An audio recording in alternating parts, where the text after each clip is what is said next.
저희 THS The Holy Story 기납적 성경 연구에 오신 여러분들 환영하고요. 오늘부터 한 20 강좌를 통해서 창세기 말씀을 좀 조목조목 살펴보고 또 그 말씀을 통해서 하나님을 더 깊이 하는 그런 시간 같이 가졌으면 좋겠습니다. 예, 오늘 첫 번째 강좌의 제목은요, Why 귀납적 성경 연구. 왜 성경을 귀납적으로 연구해야 될까에 대한 여러 가지 좀 이유들을 같이 살펴보는 시간 갖도록 할게요. 여러분들 이제 자녀들 다 양육해 보셨죠? 네. 예, 자녀 양육이라든가 또 학생들 이렇게 교육할 때 저희들이 이러한 그 옛 속담이 있습니다.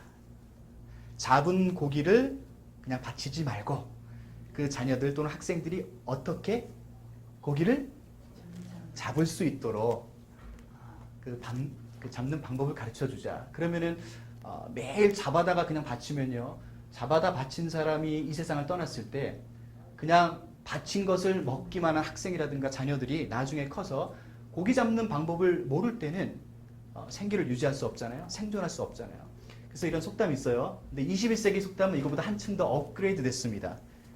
고기 잡는 법을 가르쳐 주자에서 한 단계 더 뛰어넘어서 바다를 미치도록 그리워하게 하자. 제가 이 이야기를 들었을 때 제 가슴에 굉장히 깊은 감동이 있었어요. 자, 이게 무슨 얘기냐면요, 고기 잡는 법을 가르쳐 주면요, 그 친구는 커서 고기만 잡습니다. 다른 걸 할 줄 몰라요. 근데요, 바다를 보여주잖아요. 바다를 한 번도 보지 못한 친구들이 바다를 봤어요. 그 넓은 바다를 보고 이제는 그 바다를 그리워하게 되면요, 말 안 해도 그 바다를 찾게 됩니다. 그리고 바다를 통해서 상상하게 되죠. 생각을 하게 되죠. 꿈을 펼치게 됩니다. 그래서 고기만 잡는 것이 아니라 고기는 물론이거니와 바다 위에 멋진 배를 만들 수 있고요. 바다 밑에 잠수함도 만들고, 그리고 바다 위에 떠다니는 비행기도 만들 수 있다는 거예요.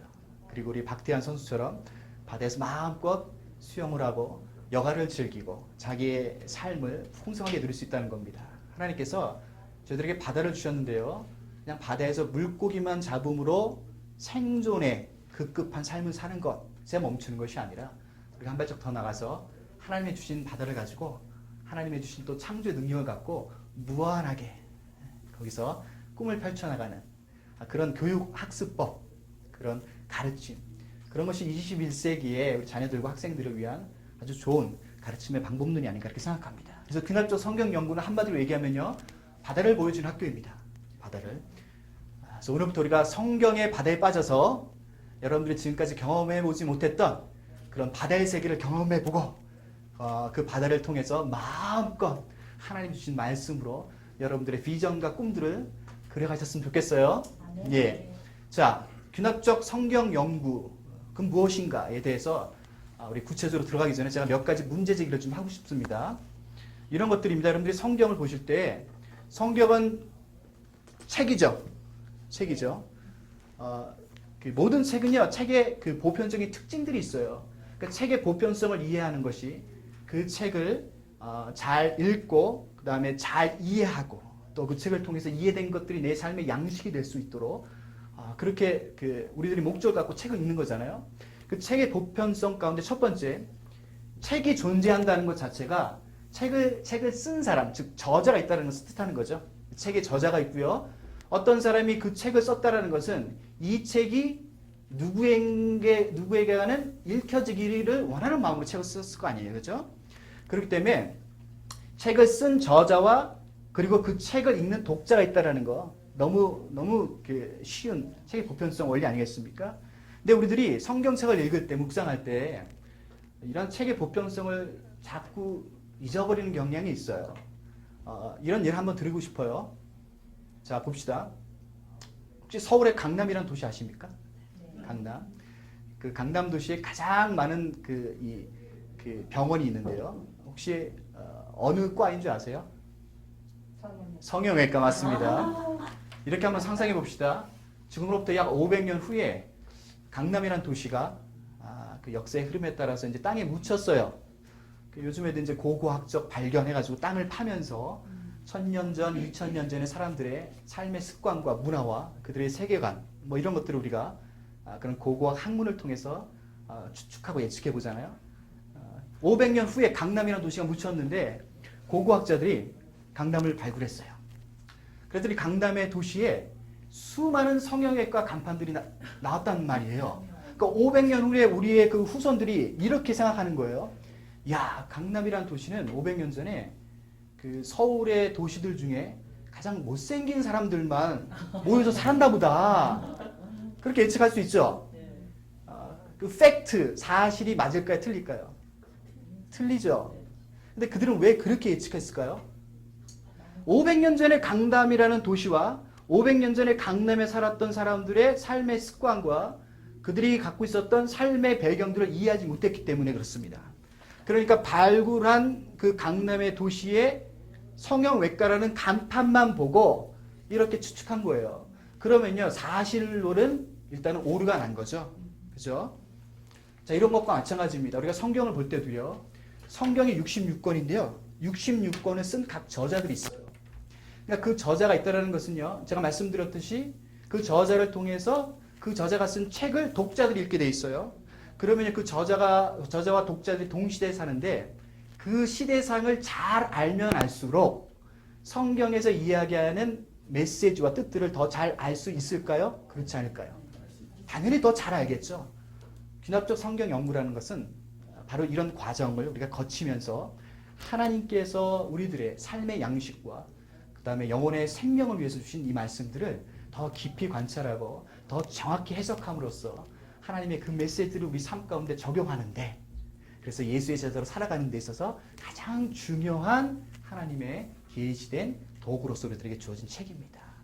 그렇기 때문에 우리들이 최선을 다해서 열심히 할 수 있는 데까지 성경의 책이 갖고 있는 보편성 원리와 더불어서 성령을 통해서 주시는 조명하심이 말씀 연구를 통해서 우리들에게 깊이 넘치는 그런 시간들, 그런 과정들 같이 밟아갔으면 좋겠습니다.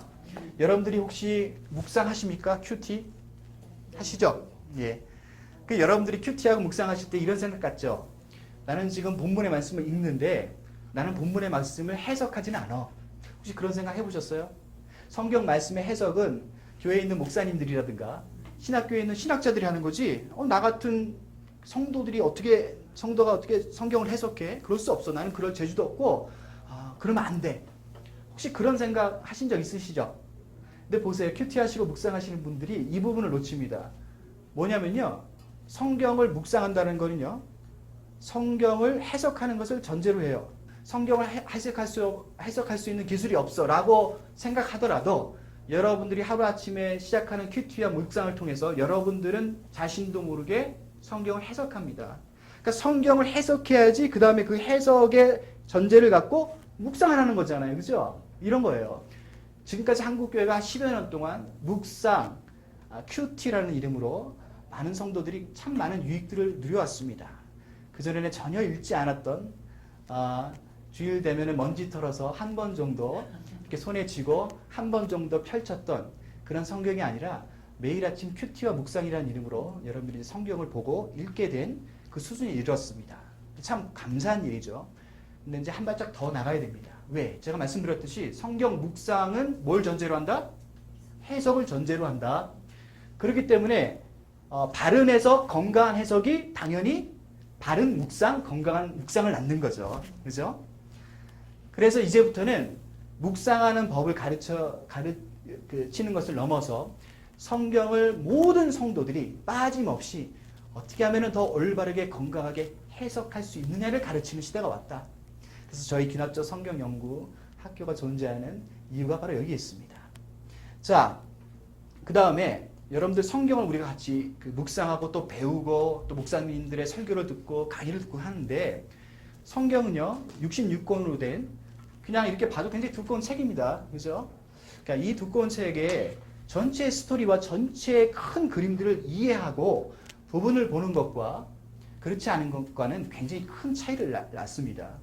그렇기 때문에 성경은 창세기부터 요한계시록까지 전체의 그림을 갖고 있는 그런 사람일수록, 그런 성도님들일수록 하나님의 뜻을 더 깊이 정확하게 이해할 수 있습니다. 그죠? 창세기부터 요한계시록까지 모든 성경의 책들을 우리가 이렇게 큰 그림 안에서 하나씩 이해하는 시간들을 계속 가지려고 합니다. 자, 그러면 귀납적인 방법이 무엇일까? 제가 짤막하게 좀 설명해 드리도록 하겠습니다. 우리가 연구하는 방법 가운데 두 가지로 나눌 수 있는데요. 하나는 귀납적 성경 연구 방법론이 있고요. 다른 하나는 연역적 성경 연구 방법론이 있습니다. 자, 한번 대조를 해보겠습니다. 첫 번째는요. 귀납적으로 성경을 연구한다는 것은 본문 말씀에 열린 마음으로 다가간다라는 겁니다. 그러니까 객관적인 사실을 전제로 해서 말씀이 말씀을 어떻게 이야기하고 해석하는가를 우리가 겸손하게 성경을 관찰하고 해석하는 그 과정과 방법론을 귀납적 성경 연구 방법론이다 이렇게 부르고요. 연역적 연구 방법론은요. 이미 그 본문을 볼 때 열린 마음이 아니라 이렇게 정해진 마음이 있어요. 여러분들이 몇 년 또는 몇십 년 신앙생활 하면서 어떤 말씀들은 여러 번 반복해서 들으셨잖아요. 그죠? 또 묵상하시고. 그러다 보니까 여러분들이 말씀을 이렇게 보실 때, 나 그 본문 무슨 얘기인지 다 알고 있어. 그러면 그 다음에는 깊이 관찰 안 하려는 습관을 갖고 있어요. 그러니까 어떤 본문에 대해서 정해진 마음이 있기 때문에 새롭게 하나님께서 성령을 통해 주시는 하나님의 메시지를 잘 안 받으려는 고착되고 경직된 마음이 있다는 거죠. 그래서 이렇게 연역적 방법론으로 성경을 자꾸 읽다 보면요. 그냥 그 한 부분에서 한 틀에서 벗어나지 못하는 그런 우리들의 모습을 볼 수 있습니다. 그래서 귀납적 성경 연구 방법은요. 객관적인 마음, 열린 마음을 갖고 그 본문을 다시 처음부터 들여다본다. 자, 그런 차이가 있고요. 두 번째는 이런 차이가 있습니다. 귀납적으로 성경을 연구한다는 것은요. 성경이 갖고 있는 그 시대의 저자와 동시대에 살았던 독자들, 그 독자들을 지금부터 저는 원독자 이렇게 부를 거예요. 영어로는 original readers 이렇게 부릅니다. 그래서 원독자, 그 저자가 책을 썼고 그 책을 가장 처음 받아들여서 그 책을 읽고 묵상하고 하나님의 메시지를 깨달았던 그 독자들이 바로 원독자입니다. 그래서 그 저자와 그 다음에 그 원독자들이 살았던 시대를 배경적으로 우리가 이해하고 공부하는 겁니다. 그들의 언어라든가 습관이라든가 정치라든가 경제라든가 문화라든가 그들의 세계관, 그들의 신관 이런 것들 있죠. 이러한 전체 백그라운드를 우리가 성경을 본문에 들어가서 공부하기 전에 그것들을 대략적으로 큰 그림을 갖고 그 다음에 성경을 보면요. 제가 아까 강남의 예를 들었듯이 그 시대로 돌아가서 그 원독자의 입장에서 우리가 성경을 한번 같이 보자는 거죠. 그리고 해석하면요. 하나님께서 그 당시에 주셨던 그 메시지를 오늘날 성령을 통해서 이 시대를 살아가는 오늘날 교회와 성도들에게 또 다시 더 새롭고 더 강한 하나님의 말씀과 메시지로 우리들에게 계시할 줄 믿습니다. 그렇게 귀납적으로 성경을 연구한다는 것은 이런 유익함이 있습니다. 연역적 연구 방법론은요. 정해진 결론 안에서 부분적으로 본문을 연구합니다. 귀납적은 포괄적으로 배경과 더불어서 모든 그 성경의 본문의 말씀을 아주 그 디테일하게 자세히 좀 살펴보는 건데요. 연역적 방법은 그와 반대로 이 부분적으로만 봅니다. 그렇기 때문에 전체의 숲을 이해할 수 없겠죠. 오케이. 그래서 이런 두 가지 정도의 그 귀납적으로 성경을 연구하는 것과 연역적으로 성경을 연구하는 것에 대한 차이점을 좀 제가 말씀드렸습니다. 자, 성경은 어떤 책입니까? 성경은 역사책입니까? 단순한 역사에 대한 기술입니까? 그렇지 않죠? 성경은 심리학책입니까? 그렇지 않습니다. 자기계발서도 아니고요. 과학서도 아니고요. 위대한 인물들을 나열한 위인전집도 아닙니다. 그리고 종교서적도 아니고요. 조금 더 깊게 얘기하면 성경책은 신학서적도 아닙니다. 그죠? 성경책은요. 성삼위 하나님, 여호와 하나님과 아들 예수와 성령 하나님, 그 하나님과 하나님 나라에 대한 계시입니다. 계시된 책, 그것이 바로 성경책이라는 말씀입니다. 그렇기 때문에 성경을 여러분들이 읽고 해석하고 묵상할 때 아까 제가 열거했던 역사적인 입장에서 읽거나 심리학적인 입장에서 읽거나 자기계발서 또는 과학 또는 위인, 종교적인 입장에서 성경을 읽고 해석한다면요. 하나님께서 원래 의도한 계시된 말씀을 제대로 파악할 수 없겠죠. 그죠? 그렇기 때문에 우리가 성경을 읽고 공부하고 묵상할 때 성령 하나님의 조명하심을 받아서 계시된 그 말씀의 메시지를 찾아가는 것, 그것이 성경을 읽고 공부하고 묵상하는 사람들의 아주 기본적인 마음 자세죠. 태도인 줄 믿습니다. 자, 그 다음에 마지막으로요. 그러면 귀납적 성경 연구를 통해서 성경에 대한 본문을 우리가 잠깐 좀 살펴보고, 귀납적으로 성경을 연구하고 공부하고 묵상하고 적용한다는 건 바로 저런 거구나. 그런 예를 제가 잠깐 좀 드리도록 하겠습니다. 여러분들 성경책 갖고 계시죠? 마태복음 25장 한번 펴보세요. 마태복음 25장입니다. 마태복음 25장 14절 한번 보면요. 또 어떤 사람이 타국에 갈 때 그 종들을 불러 자기 소유를 맡김과 같으니 각각 그 재능대로 한 사람에게는 금 5달란트, 한 사람에게는 2달란트를, 한 사람에게는 1달란트를 주고 떠났나니. 이렇게 기술되어 있습니다. 자, 달란트라는 단어가 반복되죠. 달란트가 무슨 뜻입니까? 혹시 알고 계세요? 달란트? 은사, 재능, 맞죠? 근데 원래 달란트는요, 화폐 단위죠. 그죠? 그래서 무게를 달아서 그 다음에 그 무게가 얼마큼 나가느냐에 따라서 액수를 정하는. 이거는 시대마다 조금씩 그 무게 액수가 좀 변합니다. 그러니까 어쨌든 달란트의 첫 번째 정체는요, 돈이라는 얘기예요. 간단히 얘기해서 화폐 단위입니다. 근데 이것을 성경에서 얘기할 때는요, 상징적으로 얘기하죠. 여러분들이 말씀하셨듯이 은사로도 보고요, 재능으로도 봅니다. 그리고 어떤 분들은 또 직업의 소명으로도 봐요. 자, 여러분들이 성경을 연구하실 때 귀납적으로 연구한다는 말은요, 이런 의미를 갖고 있어요. 이제 저희가 단어를 한번 살펴봤어요. 달란트, 그죠? 달란트라는 단어의 뜻을 우리가 한번 같이 좀 나눠봤죠. 달란트는 우선적으로는 화폐 단위다. 그 다음에는 성경에서는 상징적으로 은사라든가 재능, 또 직업의 소명 같은 또 의미도 담고 있다. 근데 이 단어를 진짜 하나님께서 왜 이 단어를 통해서 어떤 메시지를 주고자 하는 그 이유와 목적을 깊이 알기 위해서는 단어만 연구해서는 안 돼요.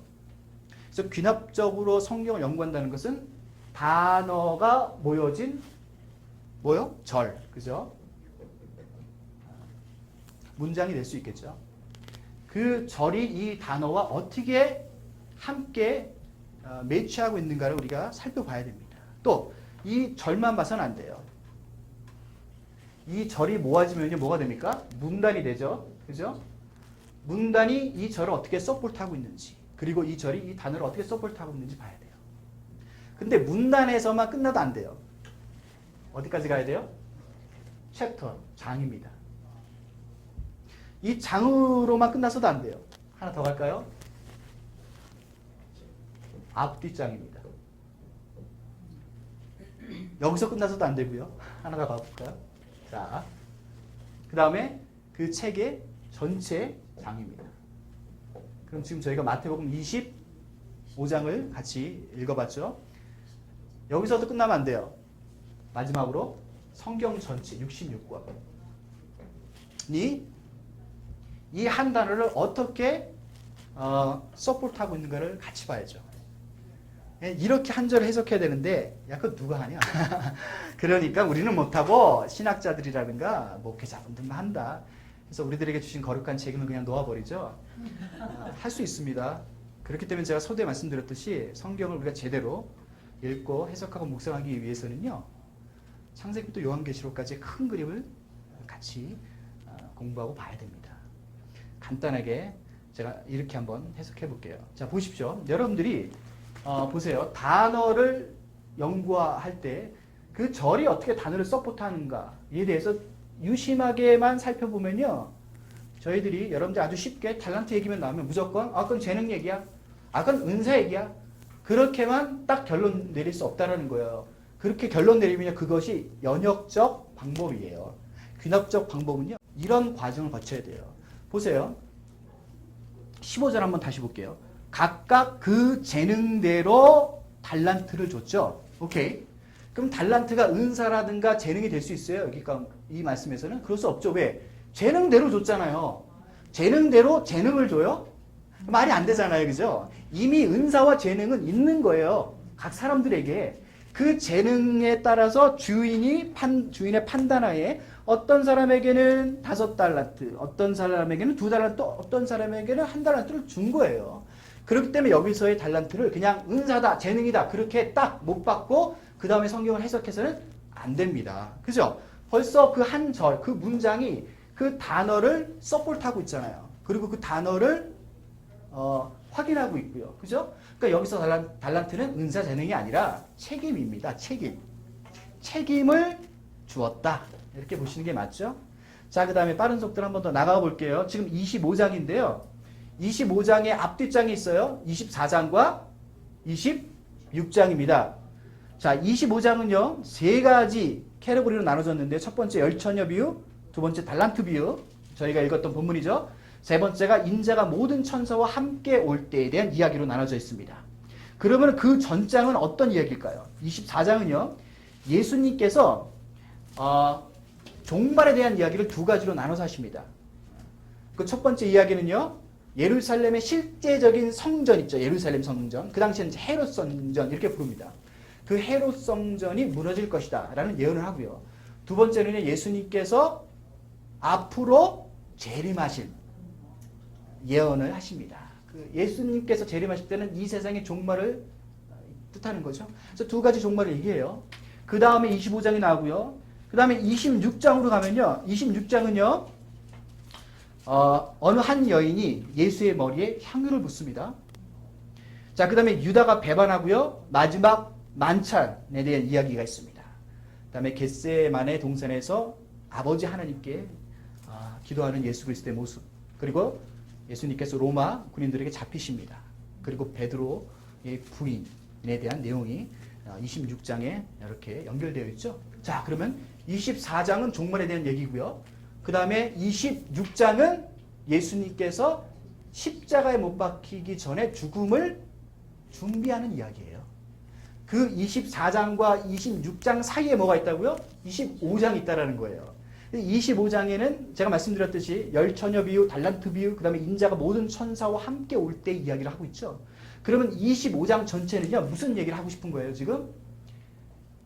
종말의 때를 살아가는 제자들의 책임에 대한 이야기예요. 그죠? 그러니까 아까 우리가 달란트를 제가 뭐라고 얘기했죠? 책임. 근데 그 책임은 어떤 때? 바로 예수 그리스도의 종말의 때에 제자들이 이 땅 가운데 거룩한 책임으로서 자기의 삶을 어떻게 살아갈 것인가에 대한 이야기로 25장의 열처녀 비유와 달란트 비유와 또 인자가 모든 천사와 함께 올 때 내용이 나온다는 겁니다. 그러니까 우리가 지금까지 성경 읽을 때는 다 끊어서 읽었어요. 24장, 25장 상관없어. 25장, 26장과 별개의 내용이야. 근데 그렇지 않아요. 왜냐하면요. 여러분들이 갖고 있는 성경책의 장과 절은 AD 1000년경 프랑스 어떤 사제가 공동체가 함께 성경을 읽고 또는 배우고 묵상하고 누리기 위해서 여기다가 이제 본인이 마크한 거예요. 그러니까 이 책을 마태복음이라면 이 마태복음의 저자가 마태복음을 처음 쓸 때는 장절이 있었다 없었다? 없었다. 그죠?